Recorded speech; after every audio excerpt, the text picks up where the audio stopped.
আপনারা কি এর আগে লাউয়ের ভর্তা কখনো খেয়েছেন? খাননি তো? যদি না খেয়ে থাকেন, আজকে আমি যেভাবে লাউয়ের ভর্তাটা বানাবো সেভাবে বানিয়ে একবার খেয়ে দেখবেন, অসাধারণ লাগে খেতে। রান্না শুরু করছি শাওন পাকশালা, কবিতার ছন্দে। ভিডিও দেখে রান্না করুন মনের আনন্দে। নমস্কার বন্ধুরা, শাওন পাকশালাতে সবাইকে স্বাগত জানাই।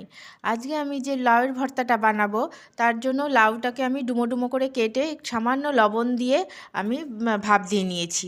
নিয়ে তারপর ঠান্ডা হলে পরে আমি সেই সেদ্ধ লাউগুলোকে নিয়ে দুটো কাঁচা লঙ্কা দিয়ে আরেকটু লবণ দিয়ে আমি মিহি পেস্ট বানিয়ে নিয়েছি। আর এখানে ভর্তাটা বানানোর জন্য এখানে নিয়েছি আদা আর কাঁচা লঙ্কার পেস্ট, এখানে নিয়েছি কালো জিরে। এখন আমি রান্নাটা করে নেব। লাউয়ের ভর্তাটা বানানোর জন্য আমি কড়াইতে সর্ষের তেল দিয়ে দিয়েছি। তেলটা গরম হয়ে গেছে। ভর্তাটা বানাতে খুবই অল্প তেল লাগে। আমি 4 চামচে 2 চামচ তেল দিয়েছি।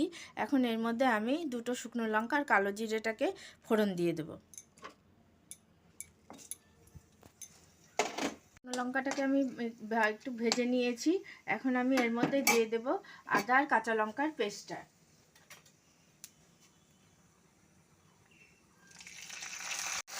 এখন আমি তেলের সাথে শুকনো লঙ্কার সাথে আদা কাঁচা লঙ্কাটাকে একটু ভালো মতো করে ভেজে নেব, যাতে আদার কাঁচা গন্ধটা চলে যায়।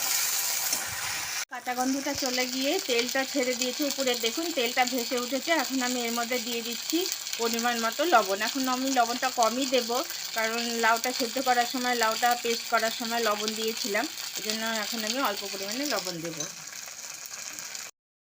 দিয়ে দিচ্ছি সামান্য হলুদ গুঁড়ো। হলুদ গুঁড়োটা অপশনাল, আপনারা চাইলে দিতেও পারেন, নাহলে স্কিপ করেও যেতে পারেন। আমি এর মধ্যে দিয়ে দেব লাউ আর কাঁচা লঙ্কার পেস্টটা।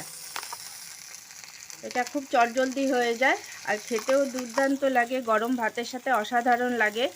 একবার হলেও এটা ট্রাই করে খেয়ে দেখবেন। আদা কাঁচা লঙ্কার সাথে লাউ পেস্টটাকে ভালো মতো করে আমি মিশিয়ে দেব। দিয়ে আঁচটাকে মিডিয়ামে দিয়ে এটাকে জলটা শুকানো অবধি ওয়েট করব। আঁচটাকে মিডিয়ামে দিয়ে আমি 3-4 মিনিটের জন্য ঢাকা দিয়ে দিয়েছিলাম লাউয়ের জলটা শুকানোর জন্য।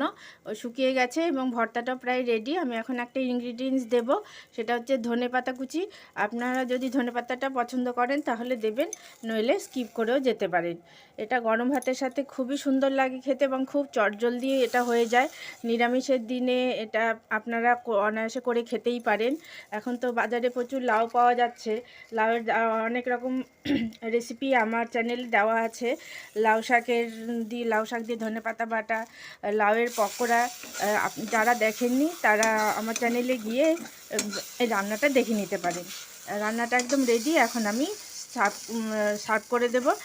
গ্যাসটা অফ করে দিচ্ছি। এটা করে খেয়ে ভালো লাগলে আমার চ্যানেলটিকে সাবস্ক্রাইব করবেন, লাইক করবেন, শেয়ার করবেন এবং কমেন্ট করে আমার পাশে থাকবেন।